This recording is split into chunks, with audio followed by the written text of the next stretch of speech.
కలుగాక. మరి దేవుని ప్రేమించి దేవుణ్ణి ఆరాధించుటకు చేరొచ్చిన దేవుని బిడ్డలని అందరికీ ప్రభు పేరట నా వందనాలు తెలియజేస్తున్నానండి. మరి ఒక 2 వారాల క్రితం మనం తాత్కాలికమైన బంధాల్లో దేవుడు ఇంత బంధం ఎందుకు పెట్టాడు అనేటువంటి ఒక అంశాన్ని మనం విన్నాం. దాన్ని కొనసాగింపుగా ఈరోజు కూడా దేవుని మాటలు మనం వినడానికి ప్రయత్నం చేద్దాం. ఎందుకంటే మరణించిన తర్వాత ఈ బంధాలకు ఇంకా విలువ అనేది కనపడదు.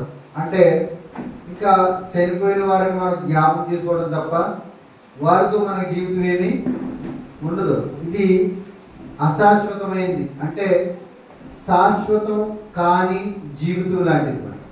అంటే ఎప్పుడు ఉండే జీవితాలు కాదు. అయినా కానీ దేవుడు ఇంత బంధాన్ని ఎందుకు పెట్టాడు, ఇంత ప్రేమను ఎందుకు పెట్టాడు, వారు లేకపోతే మనం బ్రతకలేకపోతున్నాం అనేటువంటి ఒక ఆలోచనలు వచ్చేటట్టుగా మనకి ఎందుకు పెట్టాడు, వీళ్ళు లేకపోతే నేను ఉండలేను అనేటువంటి ఒక ఆలోచన మనిషి నరనాళాల్లో జీర్ణించుకుపోయింది. ఊహించుకోలేము కూడా, వీరు లేకపోతే ఒకవేళ నా ఇంట్లో చనిపోతే ఏంటి అని ఊహించుకోలేనటువంటి పరిస్థితి కూడా మనకు ఉంటుంది. అంత ప్రేమ మనం పెంచుకుంటాం. మనం చూసాం లూకా సువార్తలో 20వ అధ్యాయము 27వ వచనంలో ఒక స్త్రీకి 7 భర్తలు ఉన్నట్టుగా ఆ 7 భర్తలు చనిపోతారు, ఆవిడ కూడా చనిపోరు. అప్పుడు కొంతమంది అడుగుతారు అక్కడ ఈవిడికి ఎవరు భర్తగా ఉంటారండి. అక్కడ యేసుప్రభు గారు చెప్పే సమాధానం మనం విన్నాం. ఏంటది?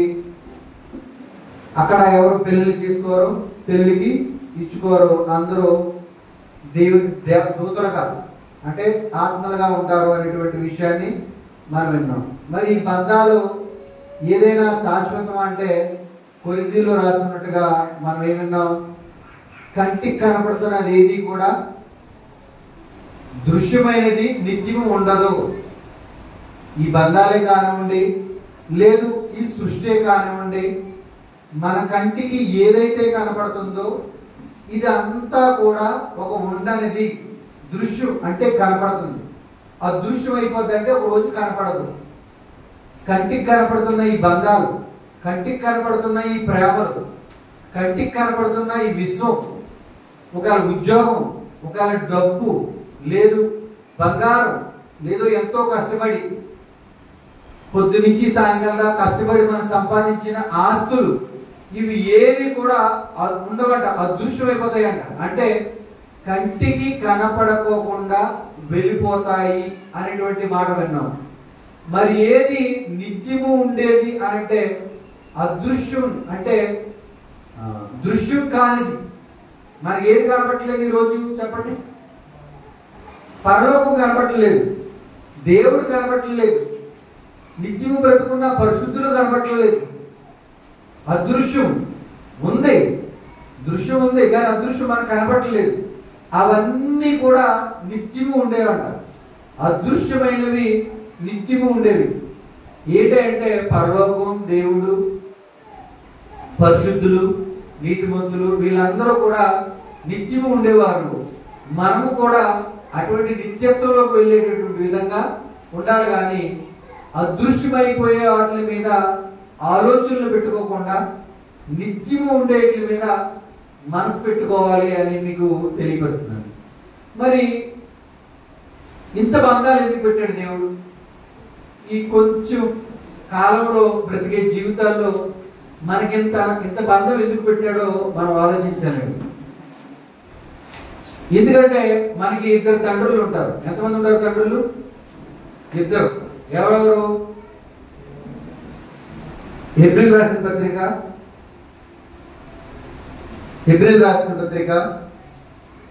12వ అధ్యాయము,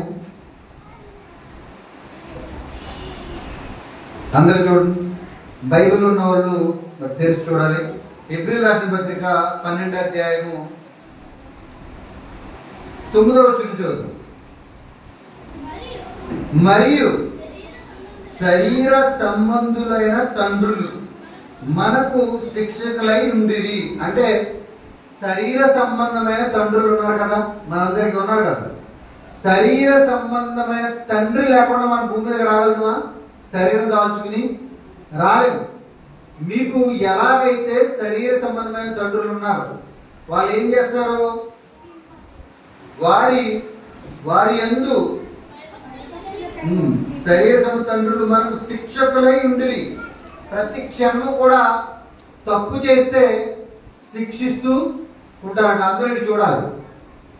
తప్పు చేస్తే ఏం చేస్తూ ఉంటారంట? శిక్షిస్తూ ఉంటారు. ఇందాక కూడా మనం కుమార్ చదివాడు ఏమని? తండ్రి శిక్షించిన వాడు కుమారుడు అంట అవమానం తెస్తాడంట. కంపల్సరీగా తండ్రి అయిన వాడు పిల్లల్ని ప్రేమిస్తే తండ్రి అంచేపు ఏం చేస్తాడంట? అంచేపు ఏం చేస్తాడు? తిడతా ఉంటాడంట, శిక్షిస్తా ఉంటాడంట. ప్రేమించే తండ్రి ఎప్పుడు శిక్షిస్తుంటాడు. ఎందుకు శిక్షిస్తాడో తెలుసా? వీడు పాడైపోతాడేమో, వీడికి ఏదైనా ఆపద వస్తాడేమో, వీడు ఏదైనా ప్రమాదంలో పడిపోతాడేమో, లేదు తినకపోతే తినరా అని. ఎందుకంటే అనారోగ్యంతో బలహీనుడై ఏదైనా రోగం తెచ్చుకుని అనారోగ్యం తెచ్చుకుని బలహీనుడైపోతాడేమో అని ఒక తల్లి కానీ ఒక తండ్రి కానీ ఎందుకు తిడతారు? పక్కింటోడు తినకపోతే ఏదైనా బాధపడతామా? పక్కింటోడు ఎవరో ఇష్టం తిరుగుతుంటే బాధపడతారా? బాధపడరు. ఎందుకు అని అంటేనండి, సొంత తండ్రికి ఉన్నటువంటి బాధ ఏంటంటే, సొంత తల్లికి ఉన్నటువంటి బాధ ఏంటంటే ఏదైనా అయిపోతారేమో అని తప్ప వాళ్ళని ఎంతసేపు తిట్టాలనో లేదో చూసి అసహించుకోవాలనో కొట్టాలని కాదు. వాళ్ళకి ఏంటంటే వాళ్ళ మెదడు వాళ్ళ ఆలోచనలు అన్నీ వేరే వేరేగా ఉంటాయి కనుక ఈ తండ్రి ప్రేమ కనపడదు. ఒకసారి వీళ్ళు కూడా తండ్రి లేని పొజిషన్ వస్తుందో రోజు, అప్పుడు వీళ్ళు పిల్లలు ఏడుతుంటారు కదా, అప్పుడు తెలుస్తుంది. అప్పుడు దాకా ఏమీ తెలియదు. మమ్మల్ని చూస్తే అసైడ్లా కనపడుతున్నాం మేము, మా నాన్నకి మేము ఓ సైకోగోడ్లా కనపడుతున్నాం అనేటువంటి ఆలోచన వస్తుంటాయి పిల్లలకి. మా నాన్న మమ్మల్ని చెప్తున్నప్పుడు కూడా అనుకునేవారు, కానీ మేము ఏంటి చిన్న చిన్న పనులకే అంత సీరియస్ అయిపోడు. చిన్న చిన్న పనులకి ఈ వస్తువు ఇక్కడ తీసి ఇక్కడ ఎట్టకపోతే అంత సీరియస్ అయిపోయాడు. దయచేసి మీరు ఆలోచించండి. ఏ తండ్రి అయినా ఏ పెద్ద అయినా తిడతంటే దాన్ని అనుభవించడానికి, దాన్ని స్వీకరించడానికి మంచి మనసు కలిగి ఉండండి. దేవుడు చెప్తున్న మాట అది. తల్లిదండ్రులు కంపల్సరిగా శిక్షించాలి, గద్దించాలి, తిట్టాలి, కొట్టాలి. పిల్లలు అన్న వాళ్ళు భరించాలి, ఆ ఓపిక కలిగి ఉండాలి. అదే చెప్తున్నాడు. మీకు శరీర తండ్రులు ఉన్నారు కదా, శరీర తండ్రులు కంపల్సరీ మిమ్మల్ని శిక్షిస్తున్నారు కదా అని చెబుతూ ఇంకోటి జ్ఞాపకం చేస్తున్నాడు మనకి. వారి యందు భయము భక్తి కలిగి యుంటిమి, అట్లయితే ఆత్మలకు తండ్రి అయిన వారికి మరీ ఎక్కువగా లోబడి బ్రతకవలెను కదా. అంటే ఏమంటాడు ఆయన? శరీర తండ్రి ఉన్నాడు, నేను ఆత్మలకు తండ్రి. ఆయన ఆత్మ ఇవ్వకపోతే ఈ రోజు ఎవరో కిడలు ఉనికి కలిగి ఉండలేమండి. నేను ఆత్మలకు తండ్రి కనుక మీరేం చేయాలి? ఇంకాను మిక్కిలి భయపడి ఉండాలంటే ఎక్కువగా భయపడి ఉండాలి, ఎక్కువగా లోబడి బ్రతకవలెను కదా.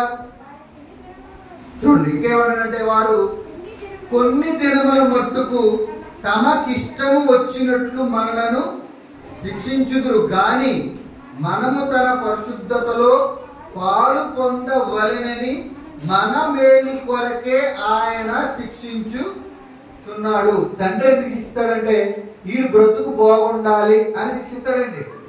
బ్రతికితే కొంతకాలం మాతోటి బ్రతుకుతాడు, కొంతకాలం మాతో జీవిస్తాడు అనే తండ్రి తిడతాడు తప్ప ఎప్పుడు ఇంట్లోంచి బయటికి వెళ్ళిపోవాలి అనే ఆలోచన ఎప్పుడు ఉండదు. ఎప్పుడు వాడికి ఏదో జరగాలి అనే ఆలోచన ఇంట్లో ఏదైనా జరుగుతుందేమో అని ప్రమాదం జరగకముందే తిడితే భయపడి ఆగుతాడని తిడుతూ ఉంటాడు. తండ్రి కూడా అదే అన్నాడు, నేను కూడా మిమ్మల్ని శిక్షిస్తాను అన్నాడా లేదా? ఎందుకో తెలుసా? నా పరిశుద్ధతలో పాలు పొందుటకు మీకు మేలు కలగటానికి. ఏం కలగటానికి? మీకు మేలు కలగటానికి నేను శిక్షిస్తున్నాను. అంటే ఏ తండ్రి అయినా, ఆత్మీయ తండ్రి అయినా, శరీర తండ్రి అయినా కంపల్సరీ ఇద్దరు తండ్రులు ఉన్నారు మనకి. ఇద్దరు తండ్రులు బాధ తెలియాలండి మనకి. ఇద్దరు తండ్రులు బాధ తెలియాలి. ఏ తండ్రి కూడా ఎవరిని కాదనుకునేవాడు. ఈ తండ్రి మనల్ని ఎలా ప్రేమిస్తాడో ఈ తండ్రి కూడా కొంచెం తక్కువైనా కానీ అదే ప్రేమతో ప్రేమిస్తాడు. ఆత్మీయ తండ్రి ప్రేమించినంతగా ప్రేమించలేడు, కానీ చివరి వరకు కూడా కాపాడుకోవాలని చూస్తూ ఉంటాడు. ఇద్దరు తండ్రులు చూసాం మనం. నిజంగానండి, ఇద్దరు తండ్రులకు కూడా ఉన్నటువంటి ప్రేమ ఆప్యాయత ఏంటో తెలుసా? బిడ్డలు బాగుండాలి, పిల్లలు బాగుండాలి, వీళ్ళకి క్షేమంగా ఉండాలి. అదే కదా ఆలోచన తల్లిదండ్రులకి. నిజంగానండి, దేవుడు కూడా ఈ బంధాలు అయితే బాధ ఎందుకంటే తెలుసా? నీ పిల్లలు నీకు దూరం అయిపోతే ఎంత బాధపడతావో, ఎంత వేదన చెందుతావో, ఎంత దుఃఖం చెందుతావో. నేను కూడా ఒక తండ్రినే. నీ పిల్లలు నీకు దూరం అయితే తట్టుకోలేవే. నీ పిల్లలకి ఏదైనా గాయం తగిలితే నువ్వు తట్టుకోలేవే. నీ పిల్లలకి ఏదైనా అపాయం జరుగుతాది అని అంటే నువ్వు మనశ్శాంతిగా బ్రతకలేవే. నీ పిల్లలకి శాశ్వతంగా దూరం అయిపోతారనుకుంటే జీవించలేవే. మరి నేను కూడా అంతే. నువ్వు శరీర తండ్రు ఎంతకాలం ఉంటావు? కొద్ది కాలమే కదా నీకు తండ్రి. ఎంతకాలం ఉంటాడు తండ్రి అంట? కొద్ది కాలమే కదా నీకు తండ్రి. మరి నేను శాశ్వత కాలం ఉండే తండ్రికి ఎక్కువ బాధ ఉంటుందా? కొద్ది కాలం ఉండే తండ్రికి బాధ ఎక్కువ ఉంటుందా? కొద్ది కాలం తండ్రికి ఉండే బాధ అయినా తట్టుకోలేనటువంటి బాధ ఉండదు. అసలు ఇంకెవ్వరూ కూడా బాధలో నుంచి విమోచించలేనటువంటి వారు. అంత బాధ పిల్లలకి ఏమైనా ఒకవేళ మన కాలు మన చెయ్యో ఇరిగిపోయినా తట్టుకోగలదు, కానీ మనం అదే కాలు అదే చెయ్య పిల్లలకి ఏదైనా జరిగింది అని అంటే నిద్రపోలేదు. నిద్రపోతారా? ఆడి కాలు దగ్గర కూర్చుంటారు తల్లి, తండ్రి ఏమో ఆడి భవిష్యత్తు ఏంటి అని ఆలోచిస్తూ ఉంటారు. నేను వెళ్ళే సంఘంలో ఒక తల్లి ఉందండి. 15 సంవత్సరాలు అయింది తన బాబుకి నడుము విరిగిపోయి. అన్ని మంచం మీదే, సమస్తము ఆ తల్లే చేస్తుంది. 15 సంవత్సరాలు అయినా కానీ ఆ పిల్లోడు జ్ఞాపకం వచ్చాడు అనుకోండి, సన్నిధిలో ఏడు చేస్తూ ఉంటారు. ఏంటి 15 సంవత్సరాలు అయినా ఇంకా ఏడు వస్తూనే ఉందా తల్లికి? 15 సంవత్సరాలు అయినా ఇంకా దుఃఖం ఆగట్లేదా? ఆ గుండె బరువు తేలిగవట్లేదా? అవ్వదా? నమ్మకాలు లేవు. బాగుపడతాడో లేచి తిరుగుతాడో నమ్మకాలు లేవు. 15 సంవత్సరాలు అయినా ఆ బాధ అలాగే ఉందండి, అలాగే ఉంది తీవ్రంగా. మరి ఈ బంధం ఎప్పుడు చెప్పండి? మొన్న కదా పరిచయం అవుతా తల్లి బిడ్డలో ఈ భూమి మీదకి. మొన్నే ఒక 30 సంవత్సరాలు అవ్వచ్చు, 35 సంవత్సరాలు అవ్వచ్చు. ఆ బిడ్డ పుట్టు ఒక 25 సంవత్సరాల బంధం అవ్వచ్చు. 25 సంవత్సరాలకి బలహీనుడై 15 సంవత్సరాలైనా ప్రతి క్షణము కూడా తన కోసం వేదన పడుతూ దుఃఖపడుతూ ఏడుస్తూ అలా ఉండిపోతుందంటే మరి ఆత్మీయ తండ్రి ఇంకెంతలా ఏడుస్తాడు? ఈ ప్రేమ ఎందుకు పెట్టాడు తెలుసా? నీకు అర్థమవడం కోసం పెట్టాడండి. నీ బిడ్డకి నువ్వేమైనా అయితే తట్టుకోలేనంత ప్రేమ నీకు ఉంది కదా. నేను కూడా తండ్రినే చెప్పుకున్నాడు ఆయన. మరి మీరందరూ నా పిల్లలు, మీకేమని అయిపోతే నా పరిస్థితి ఏంటి? మరి నేనెంత బాధపడతాను? నా బాధ మీకు అర్థమవడం కోసమే కొంచెం ప్రేమ నీలో పెట్టానంతే. నా దగ్గర ఆయన దగ్గర ఉన్న ప్రేమ ఏంటంట? సంపూర్ణమైన ప్రేమ ఉంది. మనలో తల్లికి తండ్రికి, లేదా అన్నకి చెల్లికి అక్కకి, ఈ శరీర బంధాలు ఉన్న ప్రేమ తాత్కాలికమైంది, చాలా తక్కువ ప్రేమ, గ్రాముల లెక్కల్లో ఉందని చెప్పుకోవచ్చు. ఒకవేళ కొలిస్తే మనం ఇలాంటి కొంచెం ప్రేమకే తట్టుకోలేని పరిస్థితుల్లో మనం ఉంటే మరి ఆత్మీయ ప్రేమ ఎంతో చెప్పండి. కొన్ని వేల సంవత్సరాల నుంచి ఉన్న ప్రేమ, తన సంకల్పంలో మనల్ని కావాలని కోరుకున్న ప్రేమ. మనకు తెలుసు, జగత్తి పునాది వేయబడక ముందే క్రీస్తులో మనందరినీ కావాలని ఏర్పరచుకున్నాడు, కోరుకున్నాడు, ఆశపడ్డాడు. ఆశకు తగ్గట్టుగా ఈ రోజు ఈ లోకానికి మనం చేరుకున్నామండి. అంటే మనకు ఏమర్థమవుతుంది?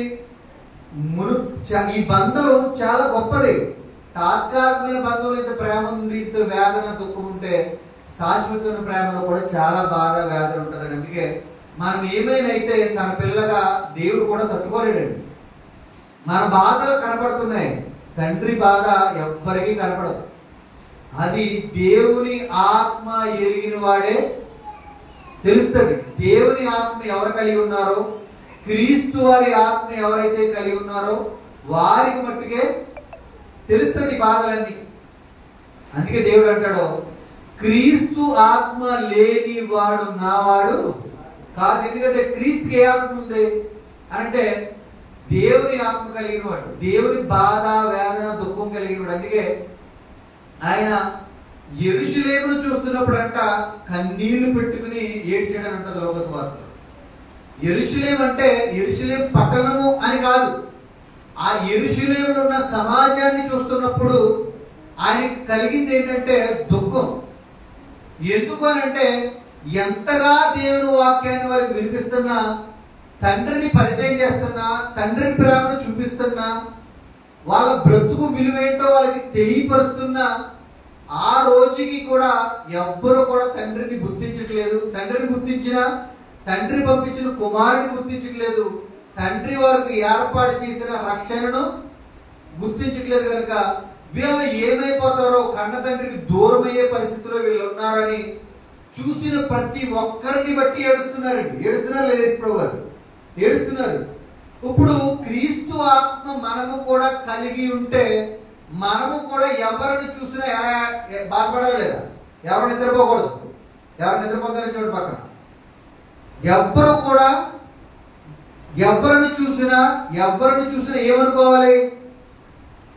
ఎవరిని చూసినా ఏమనుకోవాలి చెప్పండి? ప్రతి ఒక్కరు కూడా రక్షించబడ్డారా లేదా అనేటువంటి బాధ మనలో ఉండాలి.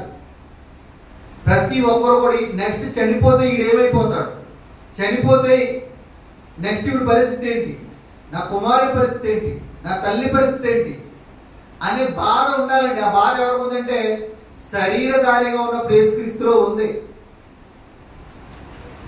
ఇదే మనస్తత్వం మరొకరికి ఉంది. తండ్రి ఎంత బాధపడుతున్నాడో మనం ఎంత బాధపడతామో అదే ప్రేమ తండ్రికి కూడా ఉందనే విషయం మనకు అర్థమైంది. ఎందుకంటే తాత్కాలికమైన తండ్రికి ఎంత బాధ ఉంటే శాశ్వతమైన తండ్రికి కూడా ఎక్కువ బాధ ఉంది. అందుకేనండి తండ్రిని బాధ పెట్టి మనం సంతోషించడం అవసరం అంటారా? కొద్ది కాలం అవసరమా? ఈరోజు శరీర తండ్రికి ఎక్కువ భయపడుతున్నామా, ఆత్మీయ తండ్రికి ఎక్కువ భయపడి లోపడుతున్నామా? శరీర తండ్రులకి తక్కువే భయపడుతున్నారు, పెద్ద ఎక్కువేమి భయపడుతున్న వాళ్ళు కొంతమంది ఉంటారేమో కానీ సహజంగా చాలా మంది తక్కువ. భయపడుతున్నట్టుగా నటించే వాళ్ళు ఎక్కువ. మనస్ఫూర్తిగా భయపడేవాళ్ళు లేరండి.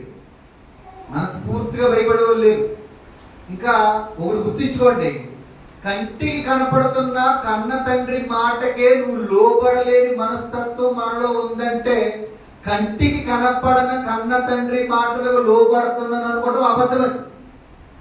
మీకు అర్థమైందా లేదా? కంటికి కనపడుతున్న తండ్రిని గౌరవించలేనప్పుడు, మాటకు విలువ లేనప్పుడు, ఈ తండ్రినే చూడలేనప్పుడు, గౌరవించి విలువ లేనప్పుడు కన్న తండ్రిని నేను ప్రేమిస్తున్నాను అనుకోవడం అబద్ధం అని ఉంది. యోహాను సువార్త 4:15-16-19-20 వచ్చినాడు. అంటే శరీర తండ్రిని నీకు ఎందుకు ఇచ్చాడు, శరీర బిడ్డలు నీకు ఎందుకు ఇచ్చాడు అంటే ప్రేమ కలిగి ఉండాలి, భయం కలిగి ఉండాలి, ఒకరినొకరు లోబడి ఉండాలి.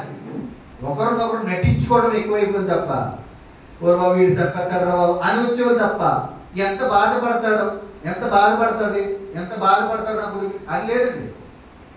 దయచేసి గుర్తించుకోండి. అందుకే శరీర తండ్రి మీరు భయపడతారు, నాకు కూడా మిక్కిలి భయపడి, ఎక్కువ భయపడండి అన్నాడు. ఎందుకు ఇచ్చాడు ఈ కుటుంబాన్ని అంటే, చిన్న కుటుంబాన్ని మనకి ఎందుకు ఇచ్చాడంటే ఈ కుటుంబాన్ని మనం కాపాడుకునేటువంటి భారం కలిగి మనం జీవించాలి. నిజంగా దేవుడు బాధ చూద్దామండి. దేవుడు ప్రతి వ్యక్తిని కాపాడుకుంటాడు. ఇప్పుడు ఆత్మకు తండ్రి కదా ఆయన. శరీర తండ్రి తన పిల్లలు తప్పిపోతే ఎంత బాధపడుతున్నాడో, ఆత్మలు కూడా తప్పిపోతే తన పిల్లలు తప్పిపోతే ఎంత బాధపడుతున్నాడో సార్ చూడండి.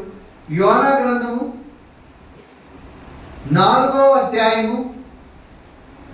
అంటే ఈ బంధాల్లో ఉన్న తీపి మనకు మట్టుకే ఉందా? పిల్లలు ఏమైనా దూరం అయిపోతే బాధపడతాం. దేవుడికి కూడా ఉందా? దేవుడికి ఉంది కనుకనే ఈరోజు ఒక తల్లిలో వచ్చింది ఆ బాధ. దేవుడు కొందగనుకనే ఒక తండ్రిలోకి వచ్చింది ఆ బాధ. దేవుడు కొందగనుకనే ఒక అన్నలోకి వచ్చింది. చెల్లేమైపోతే బాధ, తమ్ముడు ఏమైపోతే అన్నకు బాధ, స్నేహితుడు ఏమైపోతే స్నేహితుడికి బాధ. ఎందుకు ఆ బాధ, ఆ వేదన, ఆ దుఃఖం దేవుడికి ఉందండి. చూడండి, యోనా గ్రంథము 4వ అధ్యాయము 9వ వచనం కానీ చూద్దాం. ఈ సందర్భం మనందరికీ తెలుసు. యోనా గారు ఒక పని మీద వెళ్తారు. ఎక్కడికి? నినివే పట్టణానికి. ఆ దేశం అంతా ఆ కన్న తండ్రికి దూరం అయిపోయే పరిస్థితికి చేరిపోయింది. తనను ఆ దేశాన్ని దేవుడు తీసేయాలంటే తీసేయచ్చు లేదా? దేవుడిని అడిగే వాళ్ళు ఎవరైనా ఉన్నారా? లేరండి. అయినా కానీ దేవుడు ఒక అవకాశం ఇచ్చాడు. వాళ్ళని తీసేయటం కన్నా నా సేవకుడిని పంపించి కొన్ని మాటలు చెప్తాం. ఎందుకనంటేనండి, మనం బాగా గుర్తుంచుకోండి, మనం పై రూపాన్నే చూస్తాం, దేవుడు వాళ్ళ హృదయాంతరంగానే చూస్తాడు. ఎందుకు? యోనా గారు ఏం చూశాడు? వాళ్ళ పై రూపాన్నే చూశాడు, వాళ్ళ చేష్టలు చూశాడు, వాళ్ళ క్రియలు చూశాడండి, వాళ్ళ పనులు చూశాడు. ఏంటా పనులు అంటే అన్యాయంగా బ్రతుకుతున్నారు. ఎలా బ్రతుకుతున్నారు? అన్యాయంగా బ్రతుకుతున్నారు. విగ్రహాలకి జోలికి వెళ్ళిపోయారు. నిజమైన దేవుడు విడిచిపెట్టేశారు. దేవుడిని గాయపరుస్తున్నారు. తండ్రి ఎవరో మర్చిపోయారు. చనిపోయిన తర్వాత వాళ్ళ మార్గం ఏదో గుడ్డిగా ప్రయాణం చేస్తున్నారు. చనిపోయిన తర్వాత మార్గం కోసం ఆలోచించట్లేదు. ఇలా బ్రతుకుతున్న సమయంలో దేవుడికి చాలా కోపం వస్తుంది, చాలా బాధ వస్తుంది. ఇంకెలా తీసేయాలి అని డిసైడ్ అయిపోయాడు. ఆ టైంలో ఒక సేవకుడు పంపితే సేవకుడు కూడా వెళ్ళలేదు. అయినా కానీ మళ్ళీ ఎలా పంపించడం మనకి తెలుసు. ఆ సేవకుడు వెళ్ళాడు, సువార్త చెప్పాడు, వాళ్ళందరూ మారారు, దేవుడు రక్షించాడు. ఆ తర్వాత సందర్భం చూడు, 9వ వచనం. దేవుడు ఎంత బాధపడుతున్నాడు. అప్పుడు దేవుడు అంటే ఈయన ఎక్కడున్నాడు తెలుసండి? ఓ చెట్టు కింద ఉన్నాడు ఈయన. ఎందుకని? ఇక దేవుడు తీసేస్తాడని ఓ చెట్టు కింద కూర్చొని చూస్తున్నాడు. అగ్ని వస్తుందా, నీళ్లు పొంగుతాయా అని. ఆ చెట్టు ఎదుగుతుంది. చెట్టు ఎదిగిన తర్వాత ఒక రాత్రిలో ఎదుగుతుంది, ఒక రాత్రిలో వాడిపోద్ది. ఆ వాడిపోయిన తర్వాత ఎండ దెబ్బ తూర్పు నుంచి వేడి గాలి వచ్చేటప్పటికి ఇతనికి కోపము, బాధ, దుఃఖం వచ్చేది. ఏమని? నేను నీ పని మీద ఉన్నాను, కనీసం నాకు నీడను కూడా ఇవ్వలేకపోయావు. ఈ చెట్టు ఎదిగింది, చెట్టు వాడిపోయింది ఒక రాత్రిలో అని కోపపడుతుంటే అడుగుతాడండి దేవుడు.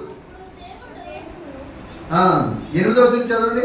మరియు ఎండ కాయగా దేవుడు వేడిమి గల తూర్పు గాలిని రప్పించెను. యోనా తలకు ఎండ దెబ్బ తగులగా అతడు సొమ్మసిల్లును. బ్రతుకుట కంటే చచ్చుట నాకు మేలనుకొనెను. అప్పుడు దేవుడు ఈ సొర చెట్టును గూర్చి నీవు కోపగించుట న్యాయమా అని అడిగాడు. ఈ సొర చెట్టును గురించి నువ్వు కోపడతావు న్యాయమా యోనా?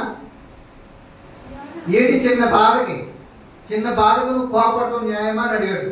అప్పుడు చూడండి యోనా ఏమంటాడు అని. యోనా అడుగుగా ప్రాణము పోయినంతగా కోపగించుట న్యాయమే అని. ఏమంటా? అసలు నా ప్రాణం పోయినా పర్లేదు, కోపగించుకోవడం న్యాయం అంటాడంట. అప్పుడు దేవుడు ఒక పాట చెప్తున్నాడండి.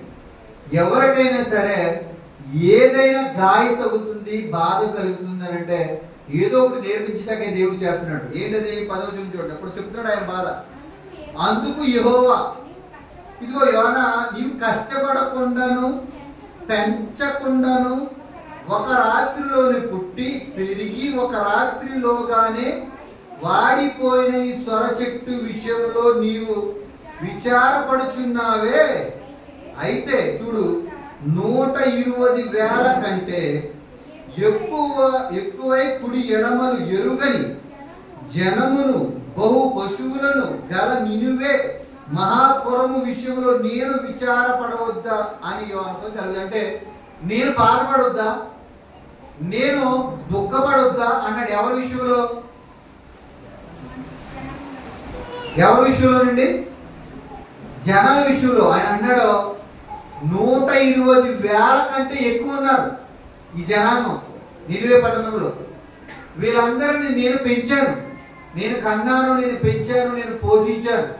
అంటే నా సంకల్పంలో నేను కన్నాను, నేను పెంచాను, నేను పోషించాను. చాలా జీవరాశులు కూడా నా నోటి మాటతో చాలా ఆలోచించి నేను వాటిని సృజించాను. సృజించిన తర్వాత ఇవన్నీ కూడా పాడైపోయి నష్టపోయి నా కోపానికి ఆహుతైపోతే, నాకు దూరం అయిపోతే నా పిల్లలు నాకు బాధ కదా, నేను బాధపడొద్దా అని అన్నాడంటే, నువ్వు పెంచని చెట్టు కోసమే నీకు దూరం అవుతుంటే ఎంత బాధపడుతున్నావు, నీకు నీడని ఇవ్వలేదని నువ్వు ఎంత బాధపడుతున్నావు. నా పిల్లలందరూ నాకు దూరం అయిపోతే నేను బాధపడొద్దా అని అంటే, తన పిల్లలు తనకు దూరం అయిపోతే బాధపడే మనస్తత్వం ఎవరిదే? దేవుడిది. అందుకేనండి ఎవ్వరిని కూడా దూరం చేసుకోవాలని ఆలోచన తనకి లేదండి. ఎవ్వరిని కూడా దూరం చేసుకోవాలని లేదు. కానీ మనం ఆయన బాధ గురించి ఆలోచిస్తామా? ఆయన మనకెవరో తండ్రి. మీ పిల్లలు మనకు దూరం అయితే మనం ఒక తండ్రి స్థానంలో ఉండి ఎంత బాధపడుతున్నామో, దేవుడు కూడా తన పిల్లలైన మనం దూరం అయిపోతే అదే బాధపడతాడు. అదే బాధ, అది అంతకన్నా వేదన ఎక్కువ ఉంటుంది, అంతకన్నా దుఃఖం ఎక్కువ ఉంటుంది. నేను అంటాను, బ్రతుకుండగా ఆయన బాధ పెడితే చనిపోయిన తర్వాత ఎక్కువ బాధపడేది ఎవరు? చనిపోయిన తర్వాత మనమేనండి.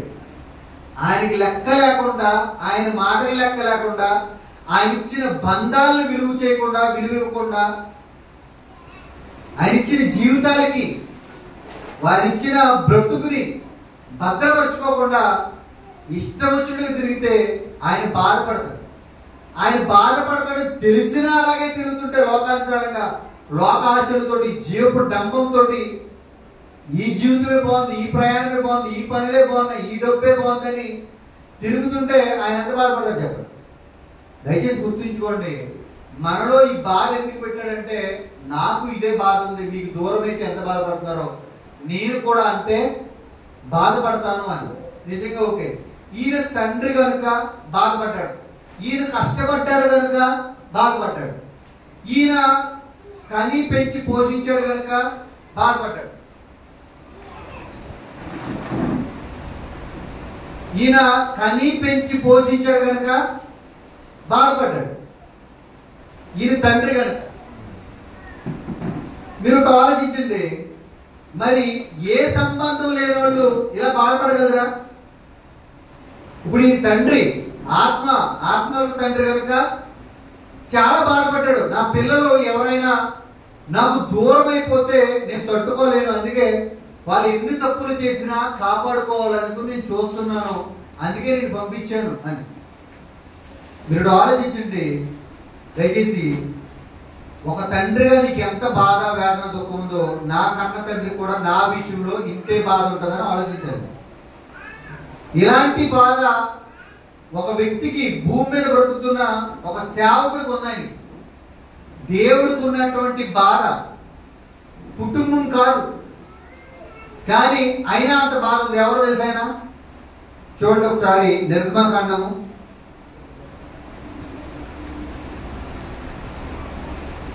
32వ అధ్యాయము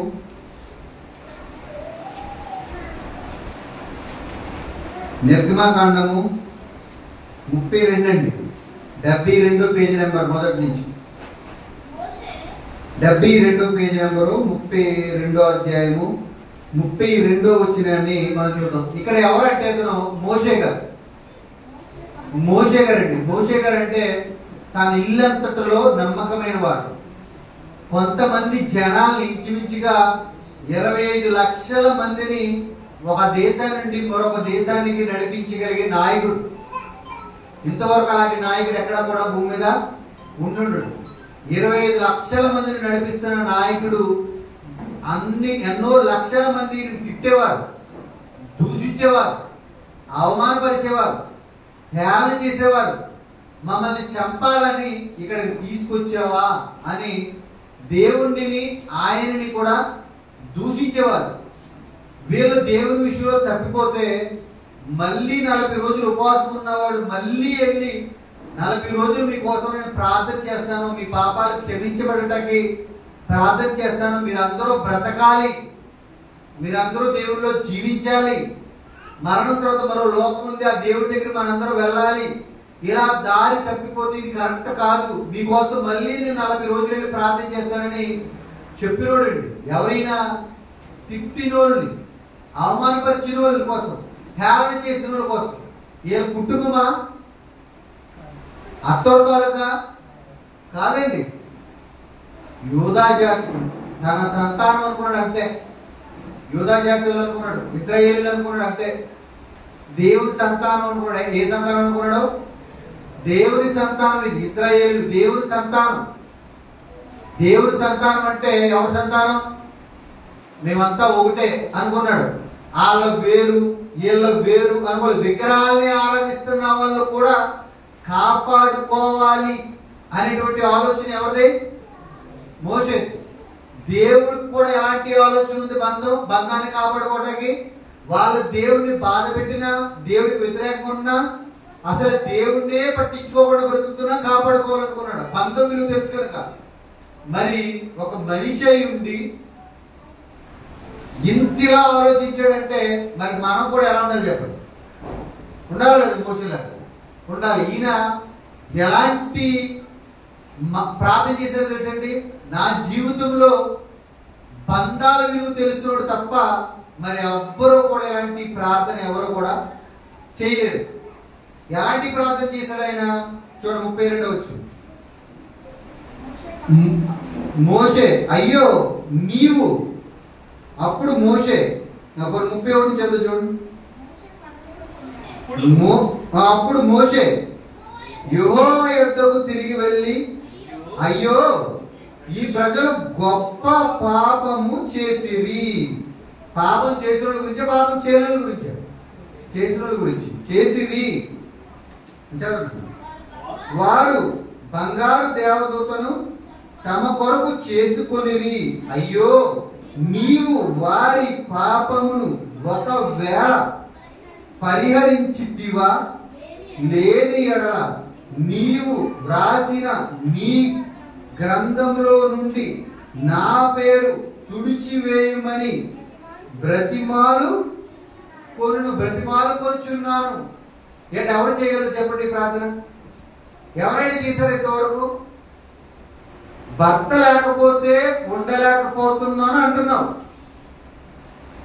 కుమారుడు లేకపోతే ఉండలేకపోతున్నాను అంటున్నావు భూమి మీద.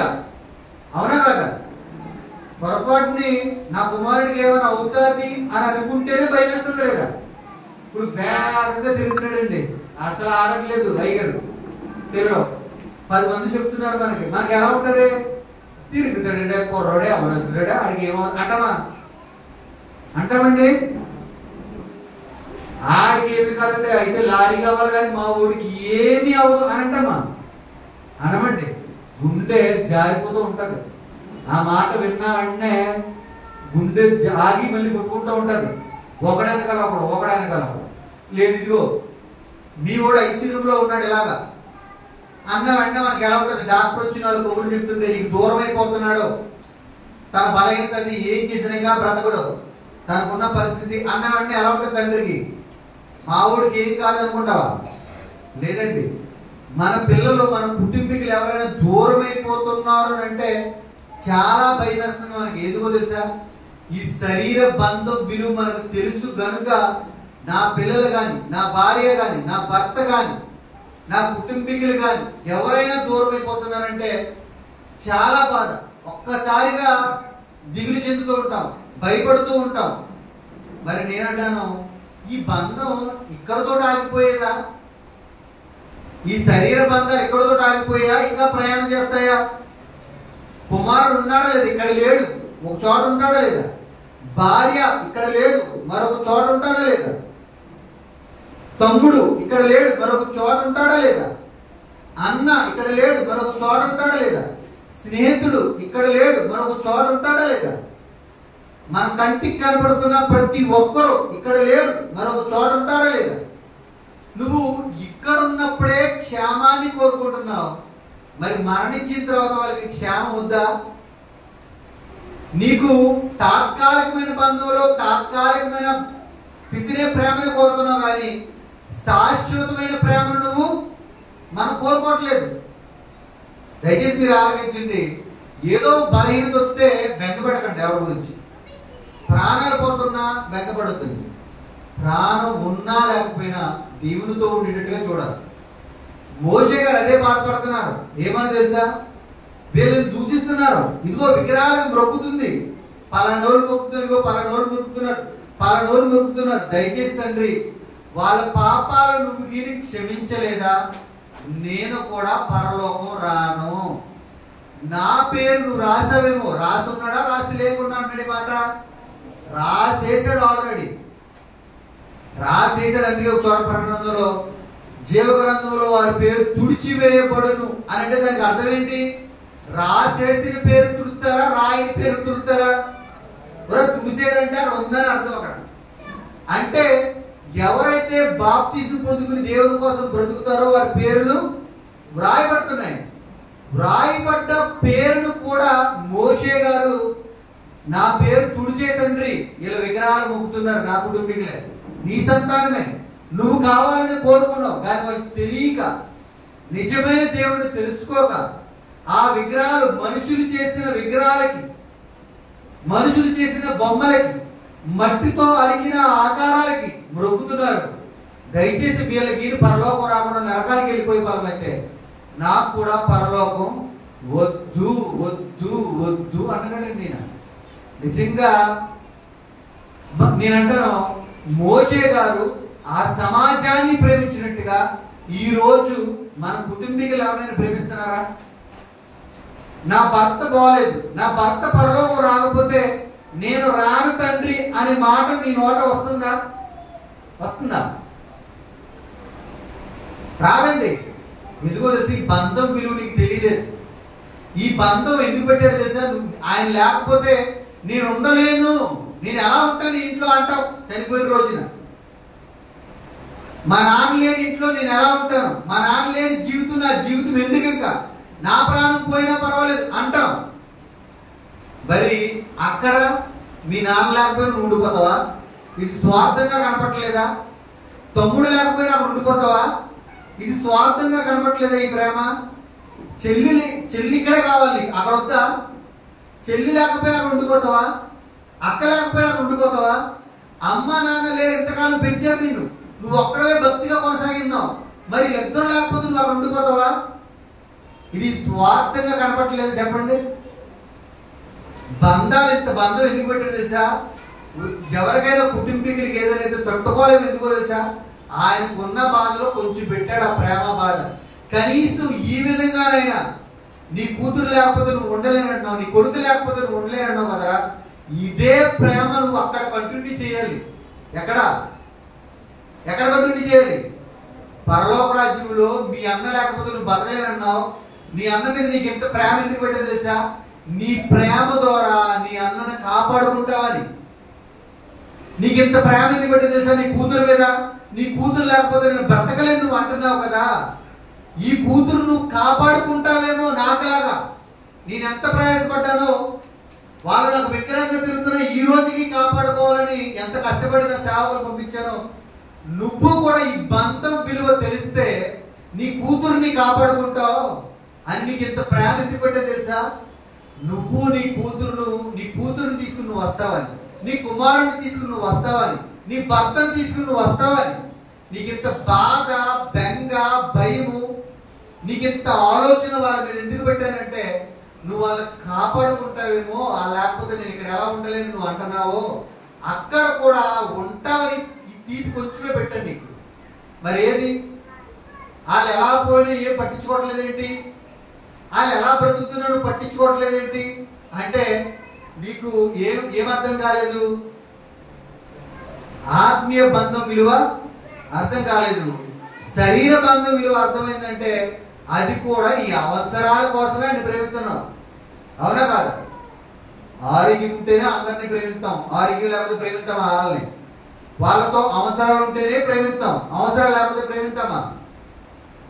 ఆడితో అవసరం లేదనుకుంటే ఎవరో అవసరాల ప్రేమ అండి, ఆపదలో ప్రేమలు ఇవన్నీ. నిజంగా మనకు భార్య ప్రేమ అంటే భార్య కోసం ఆవిడ మారు మనసు కోసం ప్రార్థించండి. నీకు అత్త అంటే ప్రేమ అంటే మీ అత్తయ్య కోసం ప్రార్థించండి.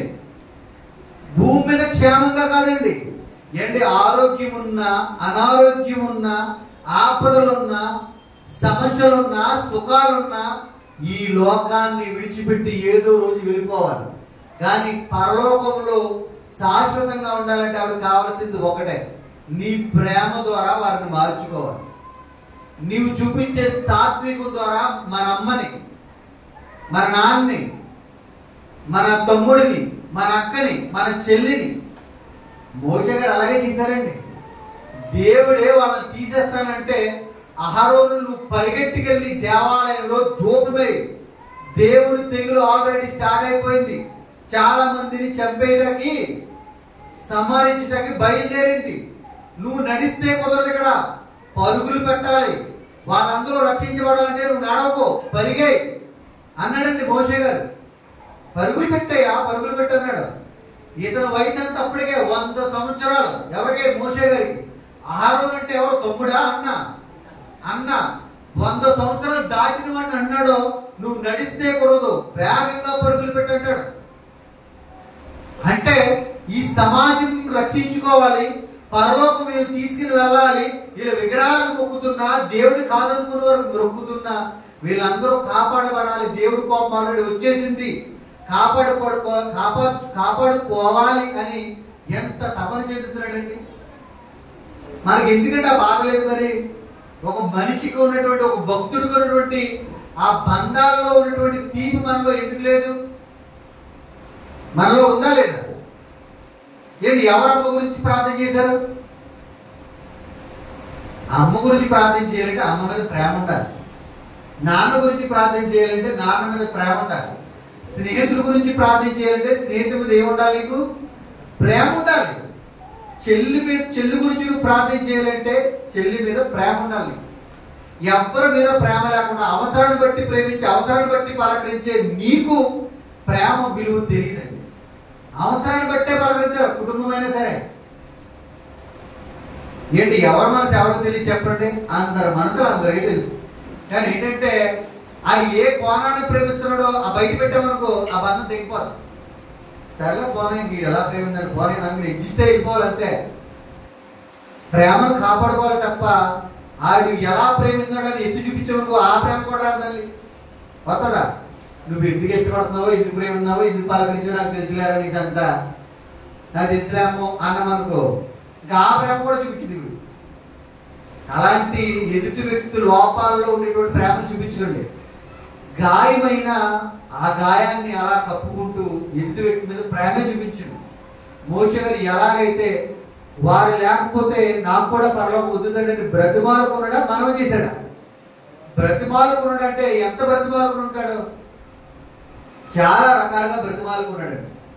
దయచేసి మీరు గమనించండి. ఆత్మల తండ్రి కూడా అలాగే కాపాడుకున్నాడు, శరీర తండ్రి కూడా అలాగే కాపాడుకోవాలి. ఈయన శరీరాల తండ్రి కాకపోయినా మోషే గారు అంటాడు ఒక చోట, నేనేమో నేను కన్నానా, నేను ఏమో తండ్రినా అంటాడు ఒక చోట. ఎప్పుడు? బంధాల విలువ తెలియనప్పుడు, ఆత్మీయ బంధం విలువ తెలియనప్పుడు. కానీ ఆత్మ బంధం విలువ తెలిసిన తర్వాత, మరో జీవితం ఉందని తెలిసిన తర్వాత, ఈ రక్త బంధాల్లో ఉన్న విలువ తెలిసిన తర్వాత కూడా ప్రతి ఒక్కరిని కాపాడుకోవాలని చూస్తాడండి. నేను కూడా అదే అంటున్నాను. నీ భార్య అంటే నీకు ప్రేమ, నీ పిల్లలంటే ప్రేమ, వాళ్ళని కాపాడుకోవడం చూడు. వాళ్ళకి ఏదో అంత అన్నం పెడతాకో, ఏదో బ్యాంక్ బ్యాలెన్స్ ఎంతకో చూడకో. ఇది తాత్కాలికమైన ప్రేమ. నువ్వు శరీరాన్ని చూపించే ప్రేమ. ఆత్మ నిత్యము ఉండేదండి, శరీరం కేవలం నిష్ప్రయోజనం. చనిపోతే వెళ్ళిపోయే శరీరం కోసం ఏం చేస్తావు? ఏం చేస్తే వాళ్ళు ఎక్కువ కాలం అనిపిస్తారు? ఓ 10 కేజీలు బంగారం సంపాదించి ఇంట్లోకి వాళ్ళకి ఏమో ఉపయోగం ఉండదా? వాళ్ళు వెళ్ళిపోతారు. వాళ్ళకి ఏంటి ఉపయోగం? నువ్వు జీవవాక్యాన్ని, వాళ్ళు నిత్యము బ్రతికే వాక్యాన్ని ఇవ్వాలి. నిత్యము నీ ప్రేమను బ్రతికించే వాక్యం వాళ్ళకి ఇయ్యి. వాక్యం నుండి వాళ్ళు బ్రతికించేది ఆ ప్రేమ వాళ్ళకి ఇయ్యి. వాళ్ళు నిత్యము బతుకుతారు. నువ్వు ఏది ఇచ్చినా తాత్కాలికంగా ఆడగా ఉపయోగపడదు, కొద్ది కాలమే.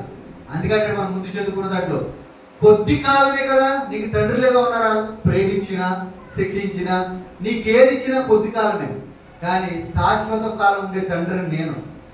నాకు భయపడండి మీరు అందరూ కలిసి, నాకు మిక్కిలి భయపడండి, నాకు మిక్కిలి లోబడి ఉండండి అని అన్నాడండి. మనం అంటే చాలా ప్రేమ అండి తండ్రి. చూడు, మరి ఈ బంధాలన్నీ కాపాడుకోవాలంటే, ఈ బంధాలని కాపాడుకోవాలంటే మనం ఎలా ఉండాలో తెలుసా? చూడు ఒకసారి లూకా సువార్త 6వ అధ్యాయము. ఈ బంధాలని కాపాడుకోలేకపోవడం కారణాలు ఉన్నాయి. లూకా సువార్త 6వ అధ్యాయము చూడండి, 28వ వచనాన్ని చదువుదాం. లూకా సువార్త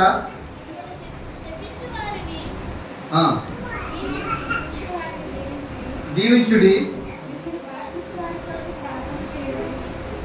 లూకా సువార్త 6వ అధ్యాయము 28వ వచనం. మిమ్మును శపించు వారిని దీవించుడి, మిమ్మును బాధించు వారి కొరకు ప్రార్థన చేయుడి. నిన్ను ఒక చెంప మీద కొట్టువాను రెండో చెంప కూడా. ఇప్పుడు అసలు ఇది ఎక్కడైనా జరుగుతుందండి? శత్రువుల కోసం ప్రార్థన చేసే మనసు ఎవరికి ఉంది? ఈరోజు ఎవరైనా శత్రువుల కోసం ప్రార్థన చేశారా? చేయకపోతే అదృష్టమే. ఎందుకన్నా తెలుసా? మీకంటూ శత్రువులు ఎవరు లేరు, అందుకే చేయలేదు. ఎవరైనా మిమ్మల్ని తిట్టుకునే వాళ్ళు ఉన్నారా? మిమ్మల్ని అవమానపరుచుకునే వాళ్ళు ఉన్నారా? వాళ్ళ కోసం ప్రార్థన చేయాలండి కంపల్సరీ. దేవుడు చెప్పాడు ఇక్కడ, నువ్వు దేవుడు చెప్పింది చేయకోకుండా గుడికి వచ్చినంత మాత్రాన నీకు ప్రయోజనం ఏమి ఉండదు. దేవుడు చెప్పింది కంపల్సరీగా చేయాలి. ప్రతి ఒక్కరి గురించి నీకు ప్రార్థనలో ఎవరైతే జ్ఞాపకం వస్తున్నారో అందరి గురించి కూడా ప్రార్థించే. నువ్వు ప్రార్థన ఎవరి కోసం చేస్తావు అంటే ప్రేమించిన వాళ్ళ కోసం చేస్తావు. ఆ ప్రేమ ఎవరి మీద ఉండాలి? శత్రువు మీద కూడా ప్రేమ ఉంటేనే ప్రార్థన వస్తుందండి. చూడండి, ఇక్కడ ఏమన్నాడంటే ఒక చెంప మీద కొట్టువాడిని మరొక చెంప. అసలు నేను అన్నాను, ఇంటిలో వాడు కొడితేనే ఒప్పుకునే పరిస్థితి లేదు. ఒక తండ్రి కుమారుని కొడితేనే ఒప్పుకుంటాడా? ఒప్పుకోడు. ఒక భర్త భార్యను కొడితేనే ఒప్పుకోదు భార్య. ఒప్పుకుంటుందా? ఏ బుజ్జమ్మలంటూ ఎవరు ఒప్పుకోదు తప్ప ఎవరు ఒప్పుకోరు. ఒప్పుకుంటారా? అంటే నేను అన్నాను, ఇంటిలో వాళ్ళు కొడితేనే తట్టుకోలేని మనస్తత్వాలు వచ్చేసినాయి మనం. అవునా కాదా? తిడితేనే పడలేని మంది ఉన్నారు ఈరోజు. కానీ దేవుడు ఏం చెప్తున్నాడు తెలుసా? అంటే నేను అన్నాను, నువ్వు ఈ బంధాన్ని కాపాడుకోవాలంటే మోషే గారికి ఉన్న లక్ష్యం ఏంటి తెలుసా? ఏం తిట్టినా, ఏం అవమానపరిచినా, హేళన చేసినా పట్టించుకోలేదు. వాళ్ళ ప్రాణాల కోసం ఆలోచించాడు. మన జీవితంలో కూడా చెప్తున్నాడు దేవుడు, శత్రువుల కోసం ప్రార్థించేయండి. నువ్వు ప్రార్థన చేస్తున్నప్పుడు మళ్ళీ రేపు ఎదురొచ్చాడు తిడతా ఉంటాడు. నువ్వు తిట్టగలవా? తిట్టలేవు. ఎందుకో తెలుసా? నువ్వు వాడిని ప్రేమించి ప్రార్థన చేసావా? ఆ ప్రార్థన నీలో హృదయంలో ప్రేమను పుట్టిస్తానండి. ఆడు ఎలా తిట్టుకున్నా పర్వాలేదు, నువ్వు రోజు ప్రార్థించే. వాడు మళ్ళీ ఎదురొచ్చి తిట్టినా, ఘోరంగా చూసినా, నా నలుగురు గురించి నన్ను అవమానపరిచినా నీలో ఒక ప్రేమ ఉండిపోయింది కదా. వాడు కూడా దేవుని కుమారుడే, దేవుని పిల్లలే, దేవుని ఆత్మ కలిగిన వాడే. వాడు పరలోకం వెళ్ళాలని రోజు ప్రార్థన చేస్తున్నాడు. ఓకే అంటే తిట్టుకున్నాడు. నేను మాత్రం వాడిని ప్రేమతోనే పలకరించాను. నేను మాత్రం వాడిని ప్రేమతోనే వాడిని చూడాలి. ఎవరు వాడి గురించి ఎక్కడ చాడీలు చెప్పకూడదని మనస్తత్వం ఎప్పుడు వస్తుందో తెలుసా? నువ్వు ప్రార్థన చేస్తున్నావు. నువ్వు ప్రార్థన మర్చిపోయావు శత్రువు గురించి, నువ్వు వాడి గురించి ఏమీ చేయలేవు. వాడు ఎదురు తిరిగితే ఎదురు తిరుగు. నీ ప్రార్థన నేను కంట్రోల్లో పెడతాను. ఒక చెంప మీద కొడితే మరొక చెంప చేపమన్నాడు.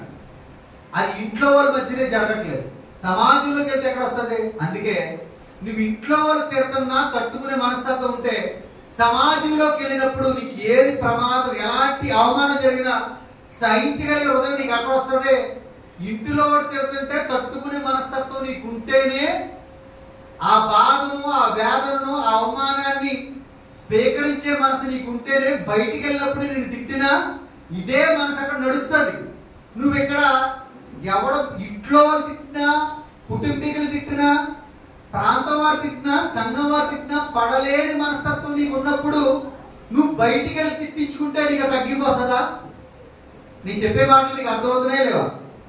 అంటే నువ్వు నువ్వు ఒక చోట స్టాండర్డ్ గా దేవుడు చెప్పినట్టుగా ప్రతి స్థలంలో నిలబడాలి అంటే నువ్వు ప్రతి క్షణము ఉండే స్థలంలో నువ్వు నిలబడటం నేర్చుకో. దేవుడు చెప్పినట్టుగా నువ్వు ఇంటిలో వాళ్ళు, ఇంటివారు, కుటుంబీకులు, రక్తములు తప్పు చేసినా తప్పు చేయకపోయినా అవమానాలు, నిందలు, దెబ్బలు అలవాటైతే నువ్వు ఇల్లు కాపాడుకుంటావు.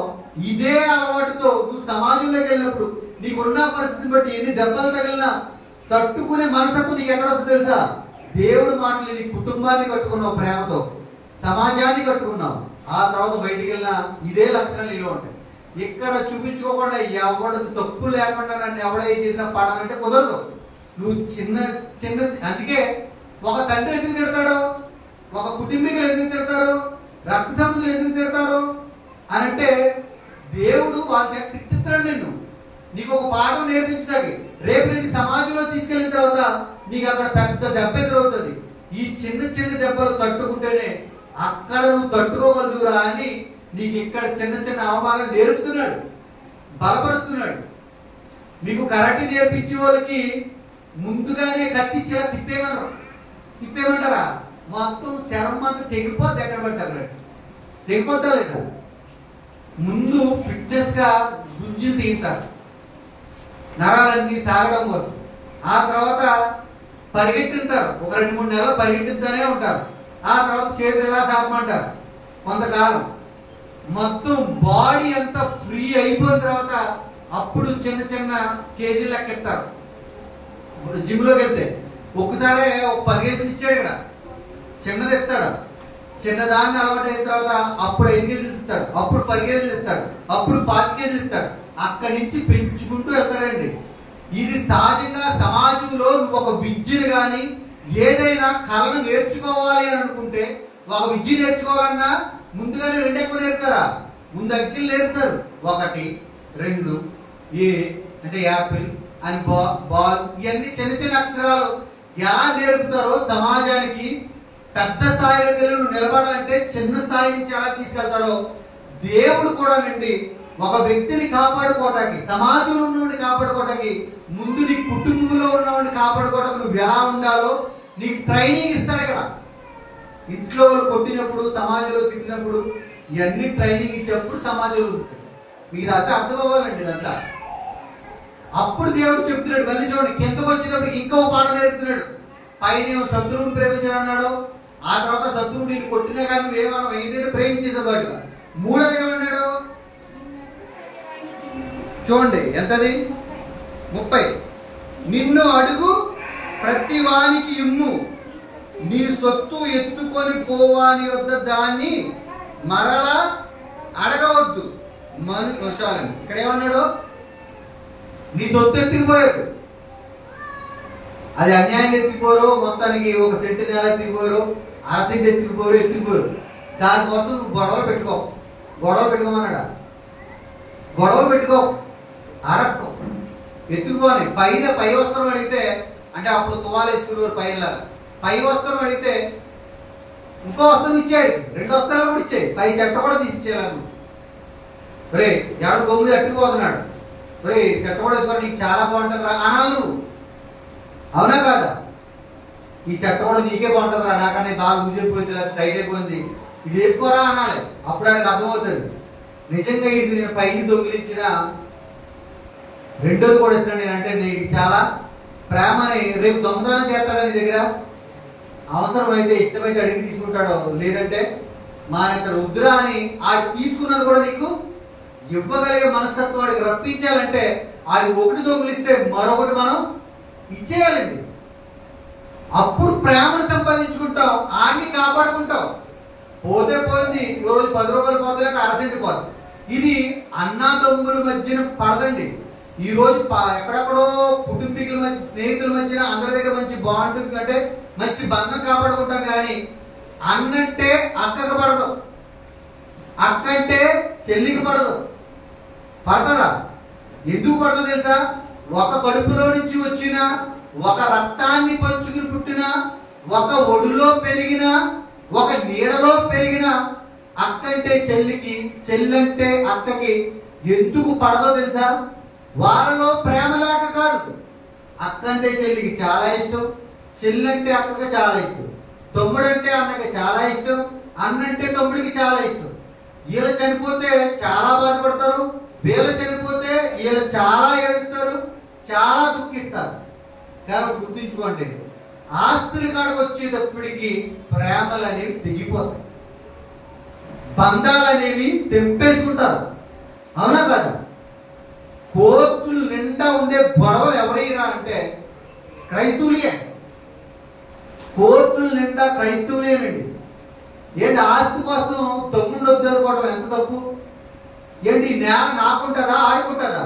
ఎవరికే ఉండదు కదా, ఒకరోజు వెళ్ళిపోదు. పోయిన నేల లేకపోతే చచ్చిపోయే పరిస్థితి మనకి ఇచ్చాడా? దేవుడు ఇంకా ఇచ్చాడు కదా. దాన్ని బట్టి ఆనందించుకోకుండా ఈ కొంచెం దాన్ని బట్టి నీకు ఎందుకు కుటుంబీకులతో గొడవలు?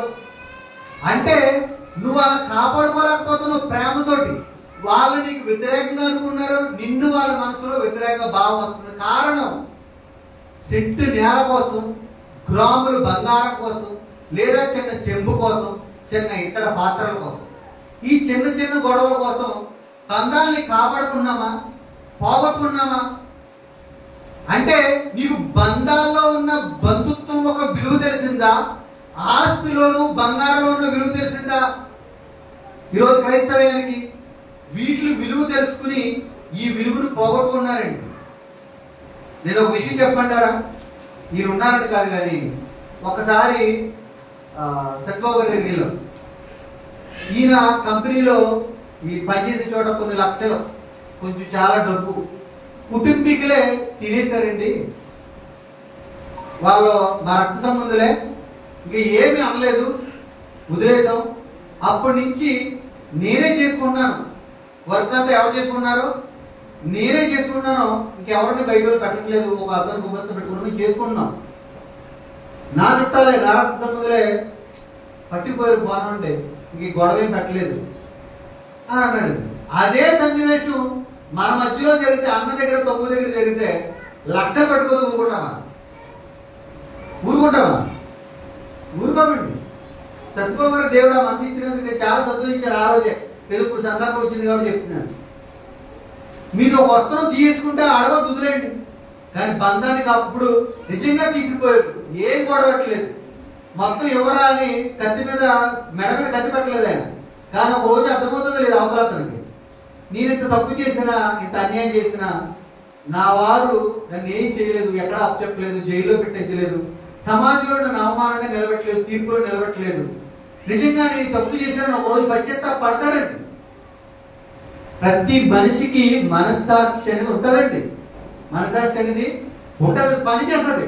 ఒక రోజు పని చేయదు, కానీ ఒక రోజు పని చేస్తుంది. ఆ ప్రేమ ఎప్పటికైనా, వాళ్ళు చూపించిన దయ ఎప్పటికైనా గుర్తొస్తుంది. అందుకని అన్నాను, మన కుటుంబీకుల మధ్యన కానీ, లేదా కుటుంబంలో ఉన్న వస్తువుల విషయంలో కానీ ఎవరు కూడా ఎవరిని తోలనాడుకుని ఈ బంధాలని పోగొట్టుకోదు.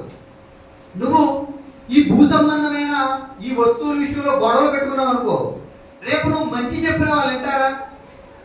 ఇప్పుడు ఇలా గొడవలు పెట్టుకోవడం వల్ల ఏం జరుగుతుంది తెలుసా? వాళ్ళని నువ్వు రక్షించుకోలేకపోతున్నావు అంటే నీలో, నీ పట్ల వారికి ఏమున్నట్టు?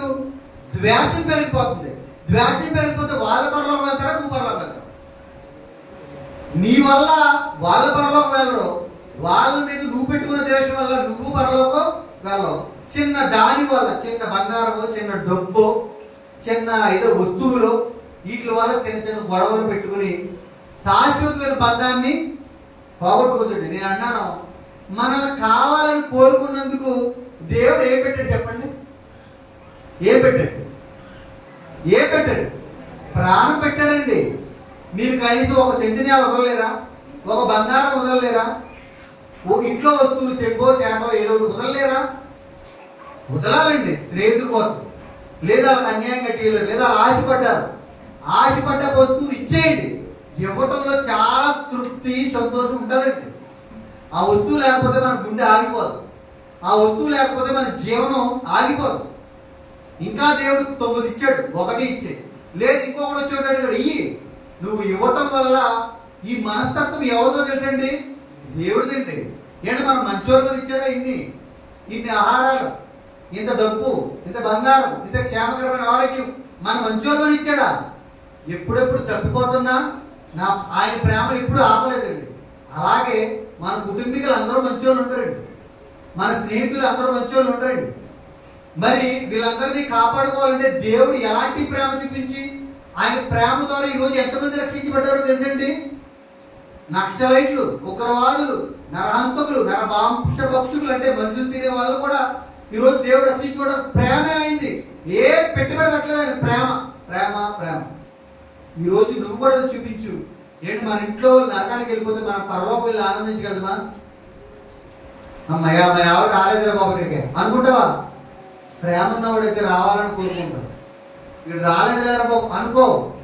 ప్రతి ఒక్కరి గురించి ఎవరి గురించి ప్రార్థన చేస్తున్నావు ప్రేమతో, వాళ్ళందరూ రావాలనుకుంటావండి. అలాంటి బంధం పెట్టాడు. ఈ భూమి మీద ఎవరు తోడు లేకపోతే నేను బ్రతకలేను అనుకున్నావే, అలాగే అందరూ కూడా అక్కడ ఉండాలని బంధం నీకు ఉండాలని కొంచెం ప్రేమ పెట్టండి. అందుకే దేవుడు మాట్లాడినట్టు మాట చదివి మనం ముగించుకుందాం. మత్తయి సువార్త 25, మత్తయి సువార్త 25, 21వ వచనాన్ని చదువుతామండి. చూడండి, ఇదంతా మనకు తెలిసిన సందర్భమే. దేవుడు 1 తలాంతు, 5 తలాంతులు, 2 తలాంతులు ఇచ్చాడు. ఒకరికి ముగ్గురికి ఇచ్చిన తర్వాత మళ్ళీ దేవుడు వచ్చి లెక్క అడుగుతున్నాడు. నేను ఇచ్చిన తలాంతులు ఏయి, నేను ఇచ్చాను కదా, నీకు 1 ఇచ్చాను, నీకు 2 ఇచ్చాను, నీకు 5 ఇచ్చాను. అప్పుడు 5 ఇచ్చినోడు అడుగుతున్నాడు. 5 ఇచ్చినోడు అన్నాడు. అప్పుడు ఆ యజమానుడు అన్నాడు, ఆ యజమానుడు ఇదిగో నీకు 5 ఇచ్చాను కదా, నువ్వు నాకు 5 ఇచ్చావు. బలా నమ్మకమైన మంచి దాసుడా, నీవు ఈ కొంచెంలో అంటే నీకిచ్చిన కొంచెం జీవితంలోనే, నీకిచ్చిన కొంచెం కాలంలో నీ కుమారుని ఇచ్చాను, నీ కుమార్తెని ఇచ్చాను, నీ కొద్ది కాలం బ్రతకడం నీ భార్యని ఇచ్చాను. ఏమిచ్చాడు? మొట్టమొదటిగా దేవుడు పిల్లల్ని ఇచ్చాడా, భార్యని ఇచ్చాడా? భార్యని ఇచ్చాడు. అంతకన్నా ముందు ఎవరిని ఇచ్చాడు? తల్లిదండ్రులు ఇచ్చాడు. ముందు తల్లిదండ్రులు గౌరవం ఇవ్వాలి. తల్లిదండ్రులు ప్రేమించినోడే భార్యను ప్రేమించగలడు. తల్లిని తండ్రిని సన్మానించి గౌరవించిన భార్య మీద ప్రేమ రాదండి. దయచేసి గమనించండి. ముందు తల్లిదండ్రులు ఇచ్చాడు. తల్లిదండ్రులు కాపాడుకోవాలనే భారం గుండెలు నిండా ఉండాలి. అందుకే అన్నాడు, నీకు 5 తలాంతులు ఇచ్చాను, 5గురికి కాపాడావు, 10 మందిని ఇచ్చావు కదా, నువ్వు బలా నమ్మకమైన దాసుడా అంటాడు. కొంచెంలో నువ్వు నమ్మకం ఉన్నావు, కొంచెంలో. అందుకే మళ్ళీ అంటున్నాడు. ఆ తర్వాత మనకి ఎవరిని ఇచ్చాడు? భార్యని ఇచ్చాడు. భార్య ఎవరిని ఇచ్చాడు? భర్తని ఇచ్చాడు. కంపల్సరీ నీ భార్య కోసం, నీ భర్త కోసం నువ్వు వాళ్ళు ఎలాంటి వాళ్ళైనా నీకు అనవసరం. నీ ప్రేమ ద్వారా వారిని కాపాడుకోవడం తప్ప మరొకటి లేదు. చచ్చిపోయే వరకు కూడా కాపాడుకోవాలి. మనం చచ్చిపోయే వరకు ఆయన ప్రేమ నుంచి చూపించి కాపాడుకోవట్లేదా? కాపాడుకోవట్లేదా? ఆయనే ఓపిక కలిగి ఉన్నప్పుడు, ఆయనే ప్రేమ కలిగి ఉన్నప్పుడు, ఆయనే దయ కలిగి ఉన్నప్పుడు, ఆయనే దీనత్వం కలిగి ఉన్నప్పుడు, ఆయనే మన పట్ల దీర్ఘశాంతం, నువ్వు కన్ను మూసే వరకు నువ్వు ఎంత తిరుగుతున్న దీర్ఘశాంతం కలిగి కాపాడుకోవాలని చూస్తున్నప్పుడు మన భార్య పట్ల, మన అమ్మ పట్ల, మన నాన్న పట్ల దేవుడిగా తెలిచాడు. వీళ్ళందరిని ఇచ్చింది ఎవరు? అమ్మని, నాన్నని, భార్యని, పిల్లల్ని ఇచ్చింది ఎవరు? దేవుడు ఇచ్చాడండి. మరి వీళ్ళందరినీ కొద్ది కాలం నీకు ఇచ్చాడు. కొద్ది కాలంలో వీళ్ళ విషయంలో ఎలా ఉండాలి? ఈ బంధాల విషయంలో నమ్మకంగా ఉండాలి. నమ్మకంగా ఉంటే నువ్వు వీళ్ళని కాపాడుకుంటావు. ఓకే, నీకు బాధే కలిగిస్తారు, నీకు అవమానమే కలిగిస్తారు, కానీ నువ్వేం చేయాలి? వీళ్ళందరినీ నమ్మకంగా కాపాడుకోవాలి. కొంచెంలో అదే అన్నాడు ఆయన. చూడండి ఏమన్నాడు, నీవు ఈ కొంచెంలో నమ్మకముగా ఉంటివి నిన్ను అనేకమైన వాటి మీద, నీవు అనేకమైన వాటి మీద అంటే ఇంక పరలోకంలో ఎలా ఇస్తాడో మనకు తెలియదండి. మీరు అంత ఆనందపడాలి. ముగించేస్తారు, అందరి మొక్కలు మారిపోయింది, టైం ఇంకా అయిపోతుంది. నేను చెప్తున్నాను, బాగా గుర్తించుకోండి దయచేసి. దేవుడిచ్చిన కొంచెం కాలంలో కొంచెం బంధాలు, వీటిని మనం కాపాడుకోవాలంట. అంటే కొంచెం కాపాడుకుంటే, కొంచెం నమ్మకంగా ఉంటే నీకు ఇంకా ఎక్కువ ఏంటంట, అనేకమైన వాటి మీద నియమించదను, నీ యజమానుని సంతోషములో పాలు పొందుదు అని అతనితో చెప్పాను. అంటే మనం కొంచెం నమ్మకం ఉంటే ఇంకా మనల్ని ఏం చేస్తాడంట, ఎక్కువ వాటి మీద నమ్మకంగా ఉండేటట్టుగా చేస్తాడంట. అంటే ఎక్కువ అంటే ఆయన ఏవైతే సంతోషిస్తున్నాడో ఈరోజు పరలోక రాజ్యంలో, ఎంత అయితే ఆనందంగా ఉన్నాడో పరలోక రాజ్యం, ఆయన సంతోషంలో మనకు కూడా ఏమిస్తాడంట, పాలు పంపులు ఇస్తాడంటండి. నువ్వు ఇచ్చిన బంధాల్లో కొంచెం నమ్మకంగా ఉండు. ఏది పోయినా పర్లేదు, బంధాన్ని పోగొట్టుకోకు. ఎందుకంటే ఈ బంధం లేకపోతే నీకు ఎంత బాధో. అలాగే అనుకుని ఈ బంధాన్ని పరలోకం కూడా తీసుకురావడానికే ఈ బంధంలో ఉన్న ప్రేమ నేనే పెట్టాను, నాలో ఉన్న ప్రేమే మీలో పెట్టాను. అందుకే భార్య బంధాన్ని కాపాడుకోవాలి, భర్త బంధాన్ని కాపాడుకోవాలి, పిల్లల బంధాన్ని కాపాడుకోవాలి, స్నేహితుల బంధాన్ని కాపాడుకోవాలి, సంఘ బంధాన్ని కాపాడుకోవాలి, సమాజంలో ఉన్న బంధాలను కూడా కాపాడుకోవాలి. ఇలా కాపాడుకోవాలంటే నువ్వు నిత్యం ఉండే స్థలంలో నీకు ఏ ఎదురొచ్చినా తట్టుకునే మనస్తత్వం ఉంటేనే మోషే గారి లాగా మనము కాపాడుకోగలవు. నువ్వు ఇక్కడ కరెక్ట్గా ఉండకుండా ఎక్కడ కూడా కరెక్ట్గా ఉండాలంటే నీ వల్ల అవదండి. మన వల్ల దయచేసి మరి అశాశ్వతమైన బంధాలు అంటే తాత్కాలికమైన బంధాలు ఏంటి, తాత్కాలికమైన బంధాల్లో ఇంత బంధం ఎందుకు పెట్టాడంటే, ఇవి లేకపోతే నేను ఉండలేననే మనస్తత్వం నీకు ఎందుకు వచ్చిందంటే, ఇదే మనస్తత్వం నువ్వు పరలోక రాజ్యంలో కూడా తీసుకురావాలని ఇంత బంధం పెట్టాడు కనుక ఈ బంధాలు నువ్వు ఇక్కడ కాపాడుకుంటే అక్కడ శాశ్వత కాలం అన్ని బంధాలు ఉంటాయి. మోషే గారు ఎలాగైతే అన్నారో వీరు లేకపోతే నాకు పరలోకం వద్దని, అలాంటి బాధ, వేదన, దుఃఖం ఈ బంధాల్లో మనం కలిగి దేవుడిచ్చిన బంధాల్ని కొంచెం కాలం మనం కాపాడుకుంటే ఆయన ఇచ్చే శాశ్వతమైన లోకంలో నిత్యము మనం పరలోక రాజ్యంలో ఆయన సంతోషంలో పాల్గొని మనకు ఉంటాయని మీకు తెలియపరుస్తూ నేను ఈ మాటలు ముగిస్తున్నాను.